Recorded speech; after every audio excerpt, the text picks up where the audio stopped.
Cardiac cycle देखते हैं। तो कार्डियक साइकिल, तो देखते हैं कि हार्ट रेट जो होता है, मींस हार्ट बीट का जो रेट होता है हम लोग में कितना होता है, 72 टाइम्स पर मिनट। ठीक है, और ये 72 टाइम्स पर मिनट तो है क्या है, during resting stage of human. ठीक है, रेस्टिंग स्टेज में, तो रेस्टिंग स्टेज ऑफ ह्यूमन अगर देखेंगे तो हार्ट का रेट कितना होता है, 72 टाइम्स पर मिनट होता है। ठीक है, तो हम ऐसे कह सकते हैं कि 72 हार्ट बीट जो होता है, it last for 1 minute means 60 second, last for 60 second.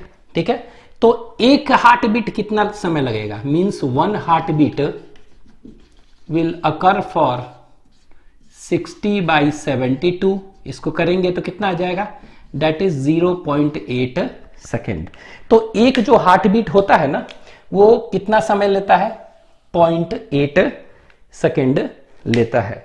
ठीक है, तो एक हार्ट बीट मतलब कि 0.8 सेकेंड में जो भी सीक्वेंस में इवेंट्स होता है, that is termed as cardiac cycle. तो कह सकते हैं all the sequential event that occurs during 1 heart beat और 0.8 second is called cardiac cycle. ठीक है, लिख लेते हैं।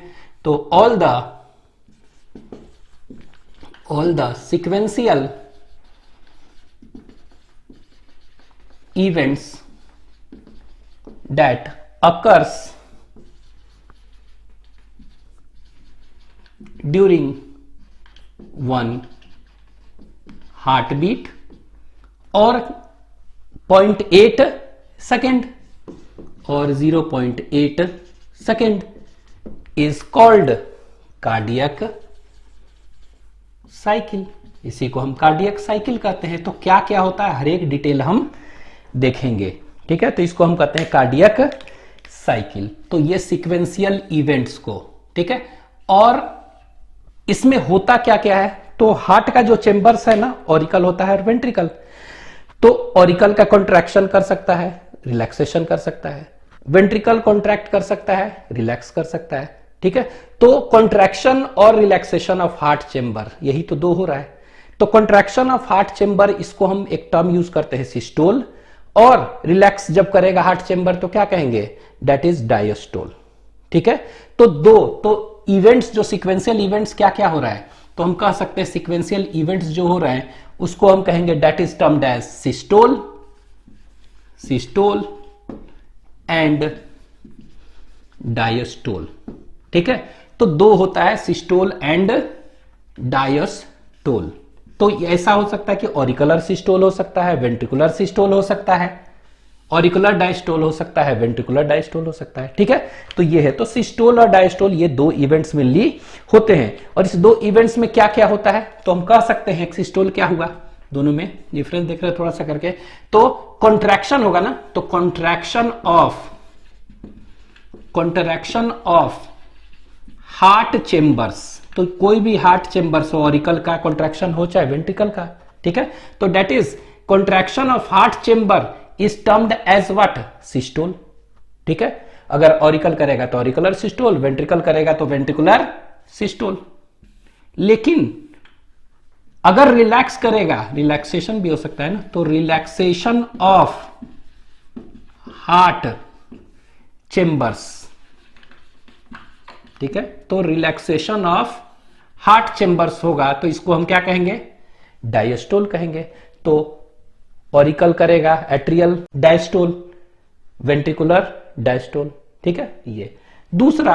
अब ये देखिए, ये हम एक लेख चल रहा है कि वेंट्रिकल, ठीक है, वेंट्रिकल, ये मान लेते हैं कि ऑरिकल है ऊपर और ये वेंट्रिकल, तो वेंट्रिकुलर कॉन्ट्रैक्शन कर रहा है, ये देखिए कॉन्ट्रैक्शन कर रहा है, तो इसको क्या कहेंगे, दैट इज सिस्टोल ना, तो वेंट्रिकुलर सिस्टोल, तो सिस्टोल हो रहा है। तो सिस्टोल हो रहा है तो आप ये देखिए क्या हो रहा है, ये वॉल्यूम इसका कम हो रहा है। अच्छा, वॉल्यूम जब कम हो रहा है तो प्रेशर क्या होगा, इसके अंदर बढ़ जाएगा ना, प्रेशर बढ़ जाएगा। अच्छा, प्रेशर बढ़ जाएगा तो जो भी वेंट्रिकल में ब्लड है वो कहां जाएगा, ऊपर जाने की कोशिश करेगा, ऑरिकल में, लेकिन ऑरिकल में क्या हुआ, ऑरिकल में प्रेशर कम है तो जाना तो चाहेगा, लेकिन यहां पर क्या है, बाइकस्पीड और ट्राइकस्पीड बल्ब क्या है, जाने नहीं देगा बैकफ्लो। तो ये क्या हो गया, एजेक्शन ऑफ ब्लड होगा, ठीक है, ब्लड आउटसाइड द हार्ट होगा ना। तो जब भी होगा कह सकते हैं कि कॉन्ट्रैक्शन ऑफ हार्ट होगा, तो इस केस में वॉल्यूम घटेगा, प्रेशर चेंबर के अंदर बढ़ेगा। तो यहां पर हम लिख दे रहे हैं पी बढ़ जा रहा है, मींस कह सकते हैं there is always, it results in rise in pressure in, कहां पर, इन हार्ट चेंबर्स। तो हार्ट चेंबर्स में प्रेशर क्या होगा, उसमें बढ़ोतरी होगी, इट विल राइज। क्यों, क्योंकि कॉन्ट्रैक्शन कर रहा है, वॉल्यूम कम, प्रेशर बढ़ गया, ठीक है, तो प्रेशर बढ़ जाएगा, और जब प्रेशर बढ़ जाएगा तो क्या हो गया, हार्ट से बाहर जाएगा ना ब्लड। तो ये कह सकते हैं it will lead to ejection of blood. तो हमेशा क्या हो गया, ब्लड का एजेक्शन होगा, ठीक है, कहां पर, आउटसाइड द हार्ट, ठीक है। तो ये याद रखना है। यहां पर देख रहे हैं क्या हुआ, रिलैक्सेशन हो रहा है। तो रिलैक्सेशन जब हो रहा है तो रिलैक्स हो रहा है, तो ये देखिए ऐसे था ना, ऐसे रिलैक्स है ये, तो वॉल्यूम तो बढ़ गया ना, वेंट्रिकल का वॉल्यूम बढ़ गया तो प्रेशर घट गया ना। तो यहां पर हम कह सकते हैं वॉल्यूम बढ़ गया तो प्रेशर क्या हो गया, प्रेशर घट जाएगा चेंबर के अंदर। तो कह सकते हैं क्या, there is a fall in pressure in heart chambers, ठीक है, हार्ट चेंबर में प्रेशर फॉल हो जाएगा। और जब ये देखिए ये क्या हुआ, रिलैक्स किया, रिलैक्सेशन ऑफ हार्ट हुआ वेंट्रिकल का, तो ये क्या हुआ, वॉल्यूम बढ़ गया, प्रेशर घट गया। जैसे ही प्रेशर घटेगा, ऊपर ज्यादा हो गया ना, तो ब्लड क्या होगा, नीचे आएगा ना। तो कह सकते हैं फीलिंग होगा ब्लड का, ठीक है। तो कह सकते हैं it will result in feeling of relaxing chamber, ये वेंट्रिकल में, ठीक है। तो ये it will lead to feeling of relaxing heart chambers, ठीक है। तो जो भी है रिलैक्सिंग हार्ट चेंबर में फीलिंग होगा, ठीक है। तो ये आपको ध्यान देना है कि ये इस तरह से, ठीक है। तो ओवरऑल हम कह सकते हैं कि contraction of heart is known as systole, relaxation is known as diastole. इसके बाद इसमें प्रेशर बढ़ेगा, इसमें प्रेशर घटेगा, और it will lead to ejection of blood, ठीक है, फ्रॉम हार्ट, और ये filling of blood into the chamber, ठीक है। जो भी रिलैक्सिंग चेंबर है उसमें फीलिंग होगा, ठीक है। तो इसको लिख लीजिए। ये हार्ट का डायग्राम आपके एनसीईआरटी में दिया हुआ है, ठीक है। तो ये जो देख रहे हैं कि ये upper two chambers is known as right auricle and left auricle, और लोअर दो चेंबर राइट वेंट्रिकल और लेफ्ट वेंट्रिकल है, ठीक है। ये जो देख रहे हैं कि राइट ऑरिकल और राइट वेंट्रिकल में कैसे ब्लड है, इम्प्योर ब्लड होते हैं ना। तो इम्प्योर है इसीलिए हम क्या, ब्लू कलर का इस तरह से दिखा रहे हैं, हम वेंट्रिकल का मेनली दिखा रहे हैं, ऑरिकल का नहीं, ठीक है। तो ये देखिए भरा हुआ है कैसा, इम्प्योर ब्लड भरा हुआ है, ठीक है, राइट वेंट्रिकल में। लेफ्ट वेंट्रिकल में क्या भरा होगा, इसमें भी प्योर आएगा, लेफ्ट ऑरिकल में, यहां पर भी। तो हम सिर्फ वेंट्रिकल का देख रहे हैं, इसमें कैसा ब्लड है, इसमें ब्लड जो है डेट इज प्योर ब्लड है, ठीक है। तो प्योर ब्लड रेड होता है, तो रेड हम दिखा दिए, अंडरस्टूड। अब देखिए ये जो भी प्योर ब्लड है यहां लेफ्ट वेंट्रिकल से बाहर जाएगा, पूरे बॉडी को पंप करेगा थ्रू क्या, अरोटा ना। तो ये देखिए अरोटा ऐसे, ठीक है, इससे पंप कर रहा है प्योर ब्लड, ठीक है। तो यहां से जो भी प्योर ब्लड है अरोटा से पूरे बॉडी में जा रहा है, ठीक है।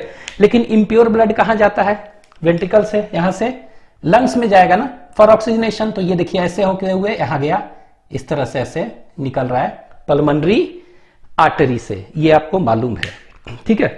अब देखिए हम कुछ टर्म्स देखेंगे, और वो टर्म्स क्या क्या है, उसको कहते हैं end diastolic volume, end systolic volume, stroke volume, ejection fraction, और एक लास्ट टर्म देखेंगे कार्डियक आउटपुट। क्या है ये सब टर्म, ठीक है। तो पहला देखते हैं क्या, एंड डायस्टोलिक वॉल्यूम से स्टार्ट करते हैं, तो यहां पर लिख रहे हैं एंड डायस्टोलिक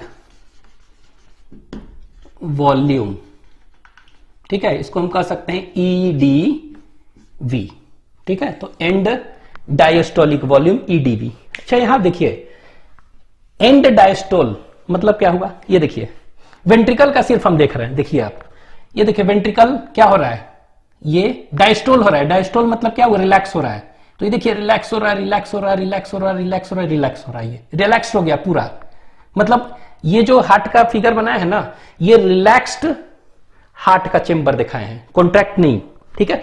तो ये देखिए स्टार्ट क्या है, एंड डायस्टोल है ना, तो ये देखिए डायस्टोल स्टार्ट हुआ, ये रिलैक्सेशन रिलैक्सेशन और ये इतना हो गया, आ गया इस पोजीशन में, ठीक है। तो एंड जब डायस्टोल हुआ तो हर एक चेंबर ऑफ वेंट्रिकल, जैसे लेफ्ट वेंट्रिकल है, राइट वेंट्रिकल में कुछ ना कुछ तो ब्लड होगा। अगर लेफ्ट वेंट्रिकल है तो इसमें कौन सा ब्लड होगा, प्योर ब्लड होगा, कुछ ना कुछ वॉल्यूम होगा। उसी तरह राइट वेंट्रिकल में कुछ ना कुछ इम्प्योर ब्लड का वॉल्यूम होगा, ठीक है। तो वो कितना होता है, 120 ml होता है, मतलब इसमें 120 ml ऑफ प्योर ब्लड होगा, इसमें 120 ml ऑफ इम्प्योर ब्लड होगा, जब ये पूरा खुला होगा वेंट्रिकल तब, ठीक है। तो वही तो दिया हुआ है, देखिए एंड डायस्टोल, जब ये डायस्टोल होगा तो वॉल्यूम कितना होगा हर एक वेंट्रिकल में, 120 ml 120 ml, दोनों में नहीं, इसमें भी 120 ml, इसमें भी 120 ml, ठीक है। तो दैट इज टर्म्ड एज क्या, एंड डायस्टोलिक वॉल्यूम, ठीक है। तो इसको हम लिख लेते हैं, तो एंड डायस्टोलिक वॉल्यूम क्या हो गया, तो इट इज द, लिख लेते हैं, the volume of blood in each ventricle, in each ventricle, देख रहे हैं, राइट वेंट्रिकल हो चाहे लेफ्ट, इन ईच वेंट्रिकल, कब, at the end of diastole, diastole वो भी कौन सा, वेंट्रिकल का डायस्टोल, ठीक है। तो जब ये पूरा खुल जाता है तो कितना होगा, इसी को कहेंगे एंड डायस्टोलिक वॉल्यूम। और इसमें कितना है, 120 ml इसमें है प्योर ब्लड, 120 ml इसमें है, तो इट्स वैल्यू इज कितना, इट्स वैल्यू इज 120 ml। अब ये क्या हुआ, कॉन्ट्रैक्ट होने जा रहा है, ये देखिए कॉन्ट्रैक्ट हो रहा है, तो कॉन्ट्रैक्ट हो रहा है, ठीक है। तो कॉन्ट्रैक्ट हो रहा है तो ब्लड क्या होगा, कम होगा ना, कॉन्ट्रैक्ट जब करेगा तो ब्लड क्या होगा, इसका इजेक्शन होगा। तो ये देखिए यहां से प्योर ब्लड है ना, तो ये वाला प्योर ब्लड क्या होगा, इस तरह से इजेक्शन होगा ना, इससे इससे इससे इससे निकलेगा बाहर। तो कितना निकलता है प्योर ब्लड, 70 ml निकलेगा, 120 ml था, 70 ml निकलेगा, ठीक है। तो that is termed as stroke volume, ठीक है। उसी तरह यहां पर 120 ml ऑफ इम्प्योर ब्लड था ना, तो ये भी अगर ये सिस्टोल हो रहा है तो सिस्टोल हो रहा है, एंड हो गया सिस्टोल का इतना, तो ऐसा थोड़े पूरा खाली हो जाएगा, पूरा नहीं खाली होगा, कितना ये पंप करेगा, ये जो देख रहे हैं इम्प्योर ब्लड, ये किससे निकलेगा, ये वाला इम्प्योर ब्लड ऐसे जाएगा और ये पल्मोनरी आर्टरी से लंग्स में जाएगा, कितना जाएगा, 70 ml जाएगा। तो that is termed as stroke volume, ठीक है। तो 120 ml था, ठीक है, ईच वेंट्रिकल में 70 बाहर निकल गया, ठीक है।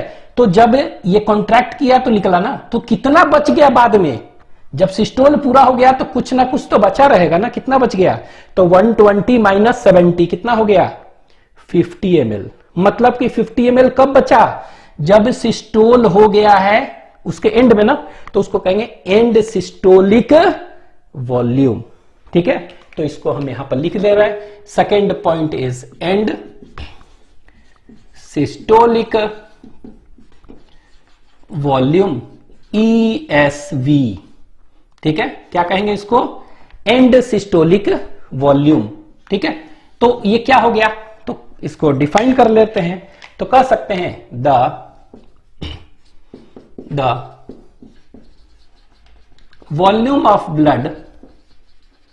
ब्लड, ठीक है, कह सकते हैं जब ये पूरा 120 था, जब कॉन्ट्रैक्ट किया तब ना, कितना बच गया, कुछ तो पंप हुआ कुछ बच गया ना, तो the volume of blood left और remains in each ventricle, each ventricle कब, एट द एंड ऑफ क्या, systole, at the end of systole. तो इसको हम क्या कहेंगे, एंड सिस्टोलिक वॉल्यूम।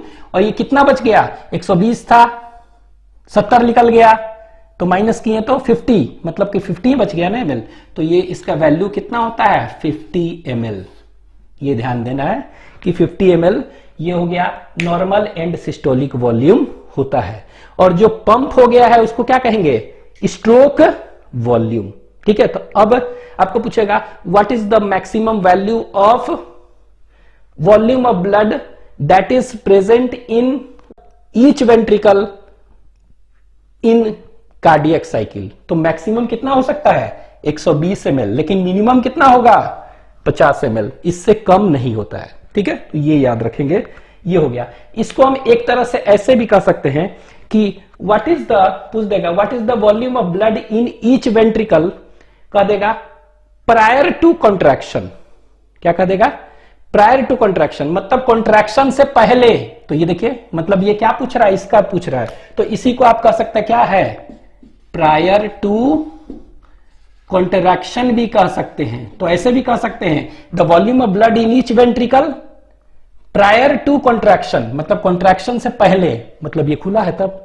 ठीक है, और ये क्या हुआ, कह सकते हैं the volume of blood remains in each ventricle, कह सकते हैं after the heart has contracted, कह सकते हैं ना ऐसे, इसी को कह सकते हैं after the heart has contracted. अगर ये कॉन्ट्रैक्ट हो चुका है, मतलब ये पूछ रहा है आपको एंड सिस्टोलिक वॉल्यूम। तो ये सब ध्यान देना है, कुछ भी पूछ देगा तो इस तरह से। ठीक है, नेक्स्ट देखते हैं स्ट्रोक वॉल्यूम क्या है।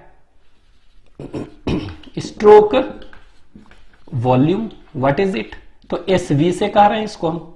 ठीक है, तो स्ट्रोक वॉल्यूम क्या हुआ, तो कह सकते हैं कि लिख लेते हैं द वॉल्यूम ऑफ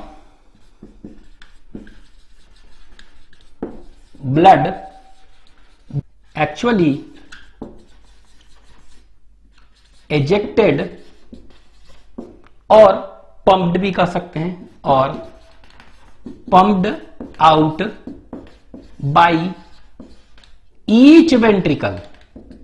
ठीक है, by each ventricle in one cardiac cycle, in one cardiac cycle.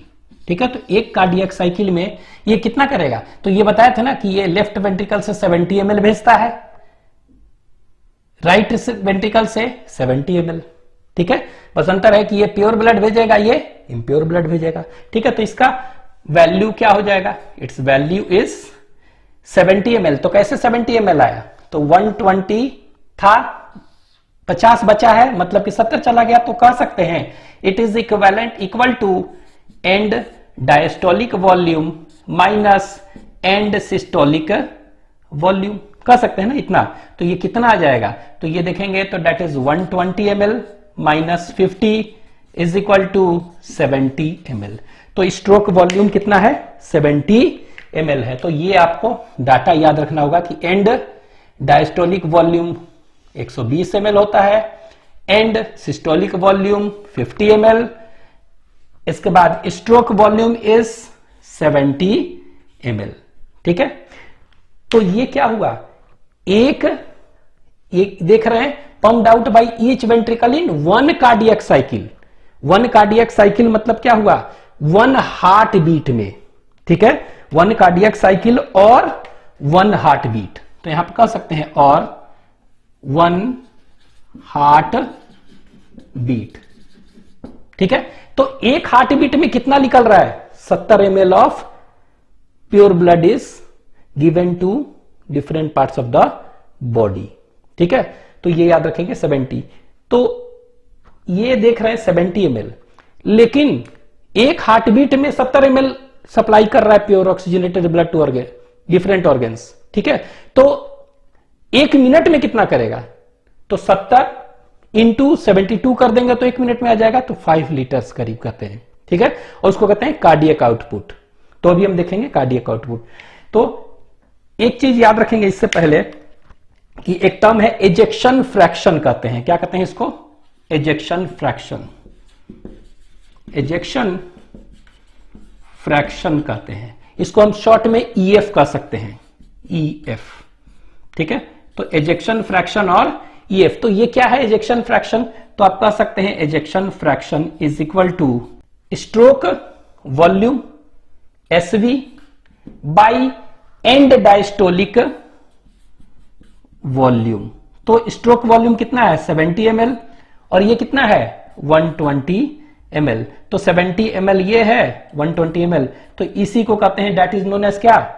That is ejection fraction. और ये करेंगे तो देखेंगे परसेंटेज में निकालेंगे तो कितना होगा 60%। मतलब कि जितना भी ब्लड इसमें प्योर ब्लड है, ठीक है, भरा हुआ ना, ये रिलैक्स्ड स्टेट में है, ठीक है, तो उस केस में 120 ml था, लेकिन 70 ml चल जा रहा है, तो इसका कितना परसेंटेज सप्लाई हो रहा है बॉडी को?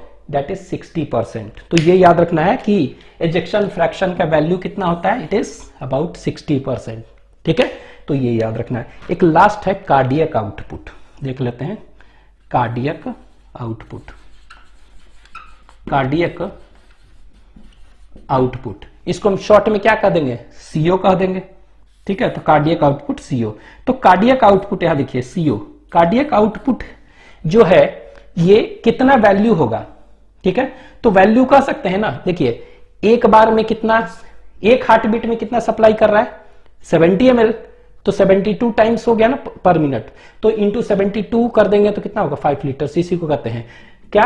Cardiac output. तो cardiac output is equal to कह सकते हैं stroke volume into heart beat का रेट, ठीक है। ये तो स्ट्रोक वॉल्यूम कितना है 70 ml है, इंटू हार्ट रेट कितना है 72 टाइम्स है, पर मिनट है ना, तो ये कितना हो गया ये देखेंगे तो 5080 के करीब आता है ml, तो ये 5 लीटर्स के अप्रॉक्स हो गया। तो इसका वैल्यू कितना होता है ये आपको याद रखना है, इट इज अबाउट 5 लीटर्स। तो देखिए एक हार्ट बीट में कितना कितना भेज रहा है, तो what is the volume of blood actually ejected और pumped out by each ventricle in 1 heart beat. तो 1 हार्ट बीट में इतना, लेकिन यही 1 हार्ट बीट नहीं, इन 1 मिनट कर देंगे तो क्या हो जाएगा? इसी को हम कहते हैं कि that is known as cardiac output, ठीक है। तो इसको डिफाइन करना होगा, तो कर लेते हैं। डिफाइन कैसे होगा? तो कह सकते हैं कि द वॉल्यूम